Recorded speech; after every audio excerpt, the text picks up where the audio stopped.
Hello and welcome to Make It Orky, one of my first videos in ages. I do apologise for that, but work has been really busy. I haven't really had enough time to do videos, so here I am. Today, this is part one of how to paint boys, and how to paint a lot of them. So currently, in my army, I've got about 80 boys at the moment, maybe even 90.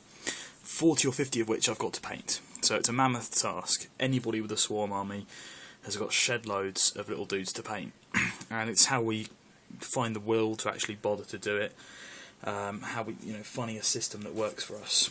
So I'm going to talk to you today about my system. It's dead easy, most people do it, but I just thought I'd share it anyway, and just so you guys can take from it what you want to.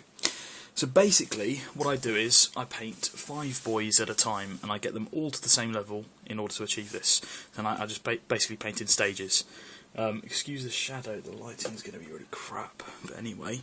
So, here we have a standard boy, glued together. This is from the Assault and Black Reach set, so clip in, glue, etc. Just a normal grey model, okay? That's the first stage. You glue it together, get all the crap off it, and away you go. Next stage is to spray them all with an Army Painter primer, or, basically a primer. The reason I use Army Painter is because you can get this really cool Army Green one, whereas the Citadel ones only come in black or white. So this I find really cool. It gives a really nice surface to paint on as well. Army Painter primers are brilliant. This is the one. So I don't know if you can see that. Let's just have a look. So it's Colour Primer Army Green, okay, and that's Army Painter. That spray retails at about £10 online, and I bought mine, if you're in the UK, I bought mine from Warlord Games, who seem to deliver it really quickly, and they've got a really good range of Army Painter stuff on there, but if you Google it, you can find it anywhere. Now my army is based around Death Skulls. It's a little bit different from a standard Death Skulls colour scheme of just sort of blue and stuff, but it's primarily Death Skulls. So the colours I'm going to be using for my first actual real painting stage, once they're primed, is Foundation Mordian Blue. So Citadel paint, Mordian Blue. Look at the state of that. That's terrible. I need to start scraping that off anyway. Mordian Blue, staple blue colour that we're going to start with, and then the next colour we're going to need is, or not really a colour, but it's a wash. It's Thraka Green. Okay, Thraka Green. This is the next, basically my first painting stage. These 2 paints, and what I do is I get 5 models, and just for the sake of this video, I've got 2 here. I get 5 primed models, so primed models, the green ones. I blue tack them to a strip of card, or I just paint them individually, whatever takes my fancy. Sometimes if I blue tack them to a card, I can actually see what I've missed and compare them more and that kind of thing, and make sure I haven't missed anything. But for these ones, I think I painted them just individually, and then I paint all the parts that I want blue. So as you can see, I've done all the trousers on this guy blue. And don't worry too much if you go over in places. Remember, these are just your sort of staple, run-of-the-mill boys. They need to look cool, yes, but they only really need to look cool on the tabletop. You don't need to worry too much about them. Then I go over all of the flesh colours with Thraka Green, all the flesh areas, sorry, with Thraka Green, that wash.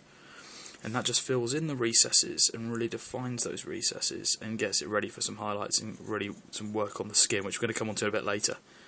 So that is the first stage, getting all of your guys blue and washed, ready to move on to something like either the leather or the sort of the brown colours, or to work on the flesh, or to put in the metal. We just got the next stage there. So that is your first stage with your boys. Glue together, prime, and then paint in batches. I know I've only got 2 here, but paint in batches of 5, and I think any more than 5 and you start to lose the will to live. Any less than 5 and it doesn't really become time effective. Do 5, go and have a drink, whatever, get some food, have a break, watch some TV, come back, do another 5, just keep pushing through 5 at a time, and before you know it, you've got a squad of 30, all to the same level, which is brilliant. It's a really great achievement in itself, and they start to look good, and you can keep gaming with them, and then you get on to do the next stage, and again they look a lot better the next time you play with them. Keep going like that until finally you've got a finished boy. This is the end of this video. My next video is going to be actually doing some painting, so I'm going to come on to the next bits and show you some some techniques that I use, especially when it comes to layering. I was at Warhammer World the other day and somebody asked me what I do, how many layers I use on standard boys. Best bit of advice is don't spend too long on them. Spend your time on things like your independent characters. So things like Gazcall Thraka, standard Assault and Blackreach Warboss. These are the ones you want to spend your time on. Okay, not quite finished those two yet, but well, he is, but Gazcall's not yet. Spend your time on those really. Anyway, thanks for watching. Next video I'll be doing some painting, so stay tuned. Cheers guys.